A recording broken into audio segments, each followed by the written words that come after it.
Big boss season 8 9th కంటెస్టెంట్గా అడుగుపెట్టిన కిర్రాక్ Sita baby సినిమాతో మంచి గుర్తింపు పొందింది. ఈమె నంద్యాలలో జన్మించింది. ఈమె తండ్రి దూరదర్శన్లో జాబ్ చేసేవారు. ఈమె కూచిపూడి, భరతనాట్యంలో మంచి ప్రావీణ్యం ఉంది. 17 ఇయర్స్ నుండే ట్యూషన్స్ చెప్పడం మొదలుపెట్టిందంట. ముందుగా ఇంట్లో వాళ్ళకి చెప్పకుండా యూట్యూబ్ షార్ట్స్ చేసిందంట. వీటి వలన ఇంట్లో వాళ్ళకి తెలిసి వాళ్ళు అంతగా ఏమీ అనలేదంట. జాగ్రత్తగా ఉండమని చెప్పారంట. ముందుగా సీతకి 7 ఆర్ట్స్ యూట్యూబ్ వీడియో అవకాశం వచ్చింది. సరియుతో కలిసి చాలా వీడియోలు చేసింది. బోల్డ్గా డబుల్ మీనింగ్తో ఉండే వీడియోలు యూట్యూబ్లో తెగ వైరల్ అవుతూ ఉంటాయి. యూట్యూబ్లో బోల్డ్గా ఉండే సీత రియల్ లైఫ్లో అలా ఉండదంట. ఒక ప్రొడ్యూసర్ తనతో గడిపితే 25 లక్షలు ఇస్తానని ఆఫర్ని పెడితే దాన్ని సున్నితంగా రిజెక్ట్ చేసిందంట.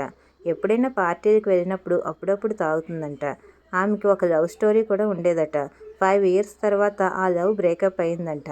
ఆ బాధ నుండి కోలుకోవడానికి చాలా టైం పట్టిందంట. బేబీ మూవీలో నెగిటివ్ రోల్ ఆఫర్ వచ్చిందంట.